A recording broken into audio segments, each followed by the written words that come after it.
Hey everybody, and welcome back to Giant Talk, the world's first OKR podcast. So, sorry there's been a little break since we last recorded and released a podcast, but that's because we've been swapping over some things for the podcast to make it a whole lot more professional, and also because we're really glad to welcome a sponsor of the podcast for the first time ever. So, we're now sponsored by Koan, which is an OKR tool. So that's why you'll be hearing now some adverts, really short adverts, hopefully really useful adverts, pre-roll and mid-roll on the podcasts. We're really excited to work with those guys. We've been working with them for a couple of years, and they're a fantastic piece of software. So I recommend you check those guys out. But without further ado, let's crack on with this week's podcast. So really pleased to welcome Beth from User Conversion. Thanks for joining us, Beth. You're welcome. And we're actually recording in their offices in the centre of Manchester today, which is very exciting because we're testing out their fancy podcasting software, which I'm not sure you've actually used before, have you? Never. So I do apologise if you can hear the office in the background. Yeah, there are some people making cups of tea and stuff in the background, so try to block those out. But today we're going to be talking about something really interesting, which User Conversion do, which I've not heard of other people doing in the past, which is how they actually set and use and track OKRs with their client projects, not just internally, bringing an external focus to them as well. So first of all, Beth, just tell us a little bit about what User Conversion do. Yeah, so we are a conversion rate optimization agency. So we basically work with businesses to try and grow both their online and offline, but primarily their online sales mostly. It's mostly e-commerce businesses that we work with. So we have teams made up of analysts, researchers, designers, developers and consultants, and we will work with our clients on their business strategy to grow what they're making online. Okay, and so it's mainly e-commerce you mentioned. Fantastic. So how do you guys use OKRs internally then? I know we're going to talk about the client stuff, but do you use them yourselves? Yeah, so that's how we kind of started with OKRs, bringing them into use with our teams. Right. It was kind of part of our overall business strategy to increase sort of engagement and alignment. We had a lot of feedback from our team that kind of something we wanted to resolve. We've always been really generous with kind of personal development time for people, but there was a bit more guidance needed. I think people were kind of really appreciative that they had all this freedom to go out and learn and develop in whatever areas they wanted, but they wanted to make sure that what they were doing was actually going to impact the business as well. So we kind of had a team that were crying out to us saying, we want to add more value to the business. And OKRs seemed like a really useful tool to kind of get that alignment, so we could set our business objectives and kind of cascade them down and give everyone that kind of sense of purpose, so that what they were doing wasn't just for the benefit of the client, but it was also for the benefit of them, and it was for the benefit of the overall business success. Okay, fantastic. Well. So how long have you been using OKRs internally then? About 18 months. Right. And were you in charge of getting them up and going, or? Yeah, pretty much. It was kind of championed by me and David, our owner. Right. Initially, probably more so me on the internal side, and then I think it was championed by David more for the clients. Okay, cool. And what struggles did you go through with setting them up, or was it all plain sailing? Oh, definitely not. Probably every struggle that everyone goes through. Right. The writing of them was a challenge, the key results specifically. Mm-hmm. A lot of what we do is about learning, so it's sometimes quite hard to quantify whether you've learned something or not. Right, okay. So putting some measures in there for your key results. Yeah, that was quite difficult. So we had a lot of, that kind of led to a lack of engagement with our OKR tool, because people didn't feel like they could check in because they didn't have an update. Okay. It was always either I've done it or I've not. Right, very binary. Yeah, so there'd be kind of no progress on the OKRs until the end of the quarter, and then suddenly everyone would mark it as complete. Right, okay, not quite the idea. Yeah, so it was really hard to see how people were progressing. Mm-hmm. But have you seen an increase in things like engagement and accountability then since you did it? I think so, yeah. So one of our core values is actually accountability. Right. Which obviously links really well with our use of OKRs. Absolutely, yeah. So yeah, engagement-wise, we do kind of survey our team every quarter for engagement and things like that, and we definitely see positive movements there. Good. There is an increased sense of kind of feeling like you're contributing to the bigger picture. Yeah. And just an increased awareness of what that bigger picture is. Okay. Kind of where we're going as a business. It's not just we want to grow by X amount of money or clients. And have OKRs allowed your staff to understand what part they play in that as well? Yeah, I think because we kind of split our OKRs into maybe one that's focused around where we want to take our brand, one around where we want to kind of adapt and progress how we work with clients. So it's really easy for them to then see, oh, well, I can influence this area by doing X, Y, Z. Okay. Sounds really interesting. So let's start to think then about the main theme of the podcast today. How you guys are using them with clients? Because we spoke back at the end of last year, actually, didn't we, when we first started having these conversations around the podcast. And I understand you set OKRs alongside your clients? Yeah, so just to go back to the reason we kind of brought them in for clients, we realised that all the things that we wanted to achieve with our teams in terms of getting increased focus and alignment, we also wanted all them things with our clients. Sure. Obviously, the more aligned you are with your client, the smoother that relationship's going to be, the more opportunities are going to come out of that relationship. So it just kind of seemed to make sense. Yep. And we were quite often speaking to clients about what are your business objectives, what do you want to achieve, like big picture outside of just conversion, so that we could then see how we could fit. Yep. And it was kind of the same sort of thing as OKRs. Sure. We wanted to set ours linked to their overall business objectives. Right. We wanted it to cascade down to us.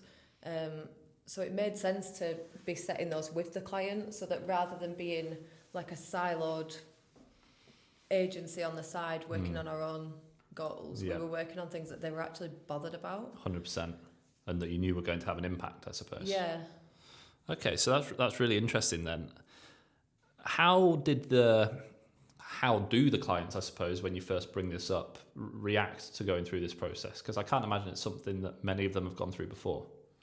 Yeah, I think the idea of it's quite an easy sell. You know, we're going to set really clear measures for success and try and hit them. I think an adjustment we went through was going from kind of having a strict plan of what we were going to do to, well, we're not really focusing so much on the what, it's just the what we want to achieve. Sure. So that increased flexibility of the actual plan to get there. Okay. So previously a lot of our conversations would have been about, okay, we had this and this in the roadmap. We've done the first two, we're now doing the third. Whereas now it's less about, we've ticked off all these jobs that we've done, and it's more about what you've delivered. We're confident we're going to hit this measure and meet this objective. Sure. Okay. So has it increased the contact time that you're having to have with clients, or decreased it, do you think? It varies. Right. I think probably by the maturity of the client in using objectives, and the size of the client, and obviously the size of the retainer and things like that. But it's probably overall less. Okay. We used to do kind of 1 hour calls every week with every single client, right, which would probably 50 minutes of that would be just talking them through what jobs we'd ticked off the list this week. Okay. Whereas now we're just talking about results, and we're just talking about outcomes and what we've achieved and what we've learned. Yeah, that's brilliant, isn't it? So not only is it less time, it's a lot more strategic conversations. Yeah. Because we're talking about what we've achieved and like what that means for them. 100%. That's what I was about to say. Yeah. And why you're working for them, I suppose. Yeah. I guess you guys should know what's going to make the difference, but actually what they care about is the difference. Yeah. And you're more direct in those conversations. Do you think it's increased accountability on you and your team? I think so, in terms of accountability to the results. Yeah. Because the thing with kind of how we used to work, we would have a really rigid project plan that we'd set at the start. And we knew what the end goal of the project was, but so far as the team were concerned, if they had a list of work and they'd completed it, then they'd done their job. Yeah. Whereas now it's, well, no, you need to hit the result. I don't really care what work you do to get there. Sure. So long as you get there. Yeah. And we trust our teams internally. Like, we hire specialists for a reason. That it doesn't make sense for me to say to one of our analysts, you should do X, Y, Z to meet this objective. I'll just tell them what the end result is, and they'll know the best way and I to guess get that goes hand in hand with what you were just telling me about before we started recording with your fully flexible working policies. Yeah. You know, you're hiring the staff that you trust. Yeah, absolutely. How did the staff react to that increase in accountability then? Mostly really, really well. Okay. I think with anything like that, there's always some kind of anxiety that there's going to be this big pressure on. But I think the fact that the accountability is kind of within the team rather than the individual, like it's very rare that we'll have an objective that one department can meet by itself. There's always going to be some cross-functionality. Yeah, there's going to be an analyst pulling the data and then the researcher pulling the qual side of it. And then coming together to come up with solutions. Do you think there's a cultural shift that you've had to make there then? Because we do find that the word accountability is quite interesting. It can kind of play one of two ways in people's minds, either blame or opportunity is what tends to come from accountability. Is that what you've found? Yeah, definitely. I think people will always hear it in either a really positive, exciting way or a, oh God, this means it's all on my shoulders. I'm going to be in trouble. But I think we get around that reasonably well with the whole, so our teams are split into pods, which is basically like a little project team with one analyst, one researcher, and the accountability for client success sits with the pod as a whole. It's never really down to one person, even the consultant who's the kind of leader of that pod. It's not their sole responsibility or accountability, I guess, to deliver that success. You have to do it all together as a team. That sounds really interesting. So speaking of this pod leader then, the lead consultant with the client, I suppose, is it their responsibility to set the OKRs alongside the client? Yeah, so they'll kind of lead the process of doing that. They'll run the workshop. We quite often set our OKRs within workshops. What does that look like then? Talk us through that process. I mean, it varies massively on where the client currently is. So sometimes a client will come to us, and when we ask them what they want to achieve, they'll just tell us they want us to increase the conversion rate. And then we have to do start what it says on the tin. So then we have to kind of take them a few steps backwards and actually do a lot of work up front to figure out, well, what are the specific actual measures? What does success of this look like? Because that was something I think we came up against quite a lot earlier on, where we'd kind of reach the end of a retainer or a project and think we'd done amazingly, but then expectations were completely different of what success looked like. Whereas sometimes we'll have a client come to us and they've got a really clear business objective, but it's not kind of broken down into, well, how does the website fit into that? Or how does the marketing team fit into that? So we'll then just kind of align ourselves with the business goal and see how we fit. And sometimes they're really matured and sometimes even use OKRs themselves, where they'll already have the full business objective and then they'll have different specific objectives for each team or a section of the website or a section of the market. And then it's really easy for us to just go into a workshop and within an hour come out with a really clear idea of what we need to achieve in the next 3 months. Sounds like you've got something to teach us there. Our OKR workshops take about a day each, so that's a very rare, very mature client. It usually takes a lot longer and a lot more collaboration, and we'll do things like going and spending an entire day sat with the frontline service support team to figure out, because if they say to us we want to increase the conversion rate of the website, we need to figure out where is the actual opportunity to increase it. There'll be certain sections of the website that don't work well, or there might be certain kind of sections of the users that don't. We have some clients who their kind of market is a bit older, so they'll have kind of used the web in a completely different way to a younger market.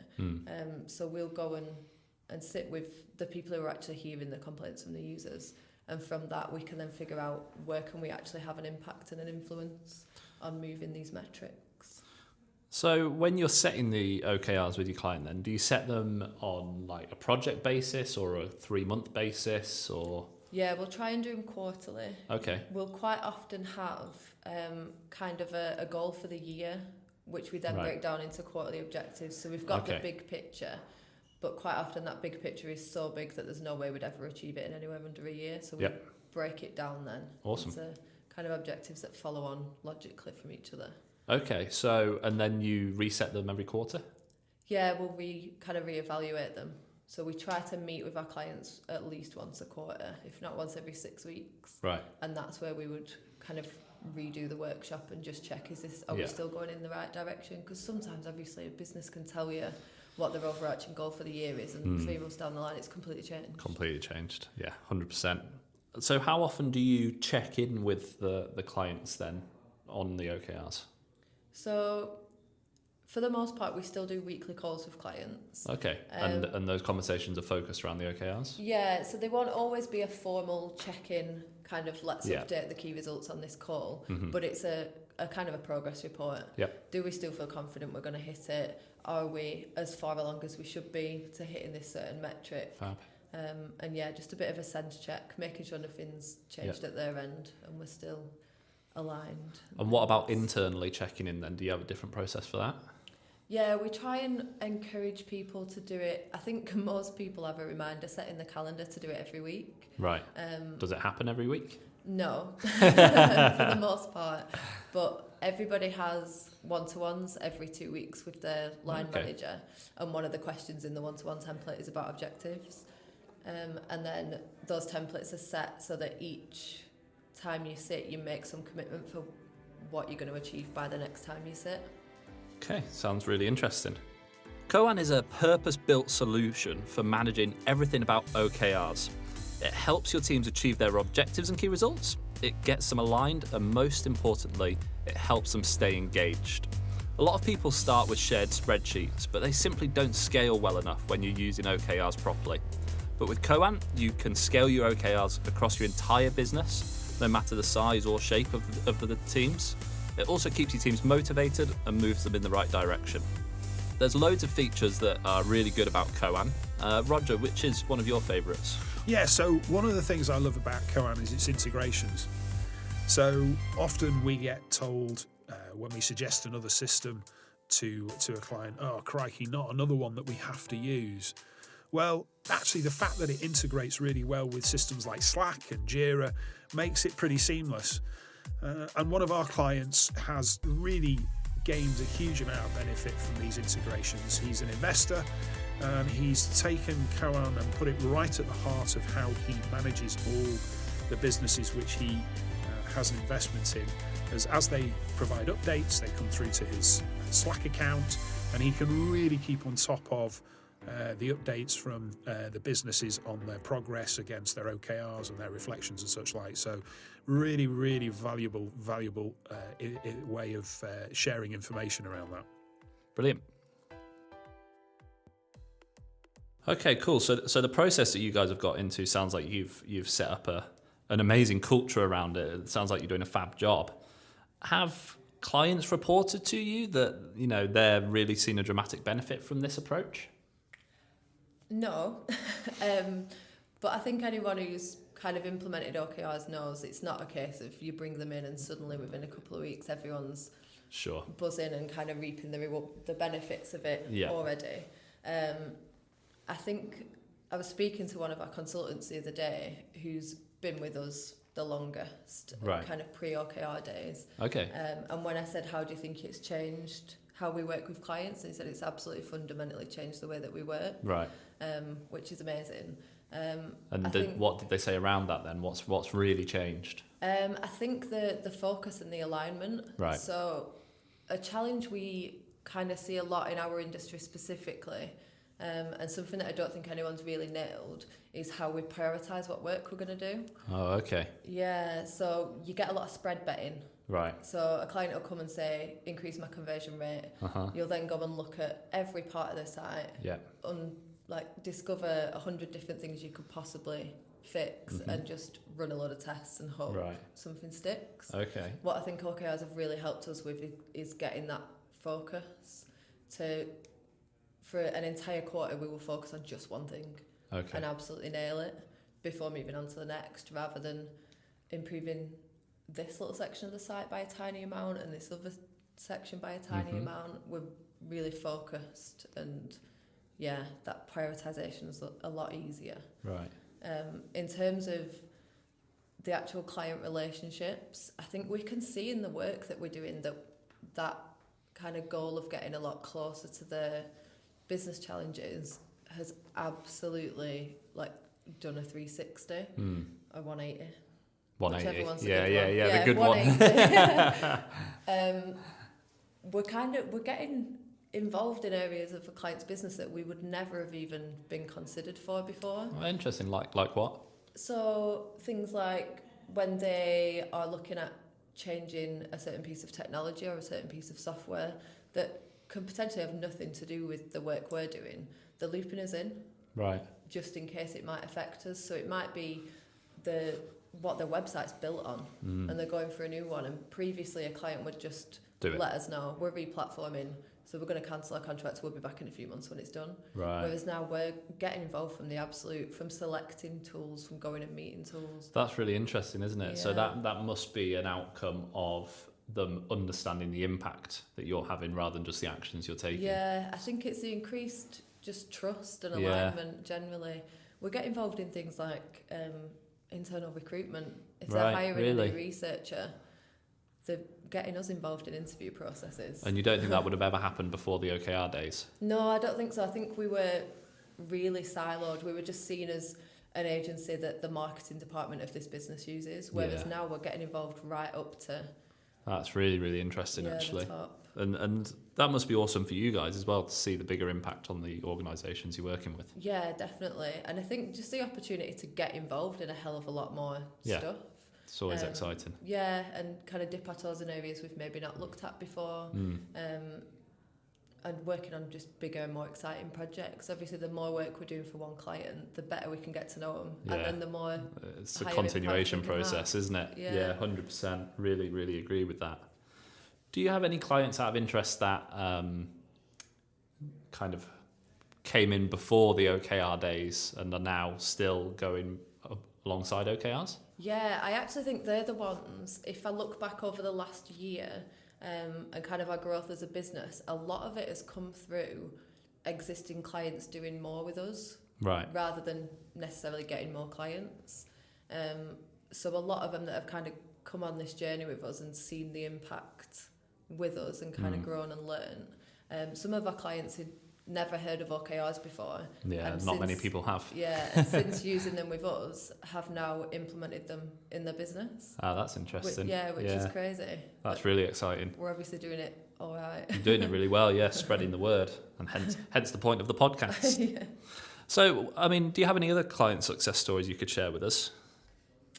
I can't think of any specific. I think it is just the general theme for us. Like I said, there's none that have gone, oh my God, we love these OKRs, so we're going to suddenly double our contract with you. Yep. It's more just been a really gradual shift from one of our kind of business goals actually was to go from that kind of transactional relationship, we buy this work off you, you complete it, job done, to this more consultative partnership. And I think OKRs have been absolutely kind of the key driver of us pretty much achieving that goal as a business, really, and completely transforming how we work with pretty much all of our clients. I don't think there's any that I'd class as still being quite transactional.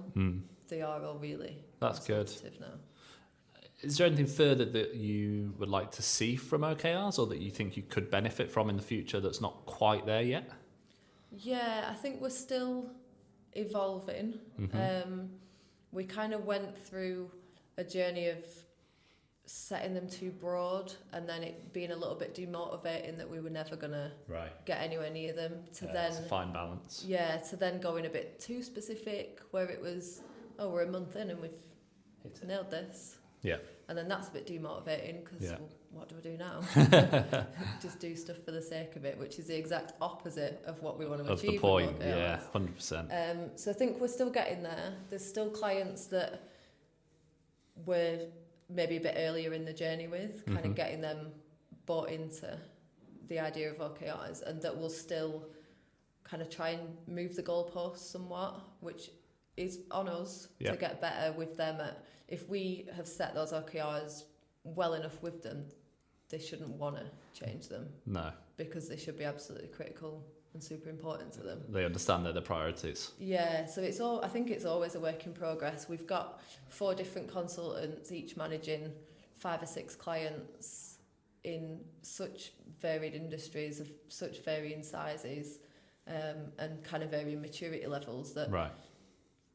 I don't know if we'll ever get to the point where everyone's doing it to the same sort of level. Yeah. And we kind of want that to an extent, in that each of our pods are autonomous. Mm-hmm. So if there's a certain client that our way of doing OKRs doesn't really work with them, we kind of want to. They've got the flexibility to change them. Yeah, and that's, well, the other reason we do this podcast really is because there is no one right way of doing OKRs. Yeah, exactly. So not only do you have your way of doing it at user conversions, but also within your pods. And within your different clients, it's bound to happen. Yeah, absolutely. Yeah, no, it's really interesting. Do you guys run retrospectives internally around your OKRs? Yeah, we do. We do it not always specifically just on the OKRs, but on the whole. So with clients, we'll do it just on the whole relationship. So we'll talk about things like communication style as well as the work. Because again, that's something that pods have autonomy over. Mm-hmm. And then we do them as pods internally as well, on how the previous month's gone. And do those pods, do they always stay as the same people, or do you bring different people in and out of different pods? They're mostly the same. Right.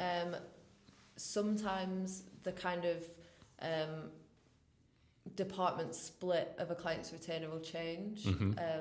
We might find out a piece of data on a website that we really need to pump a lot of research into, so we'll pull a researcher from another pod onto it, and in that case that would then be that client's individual team. Right.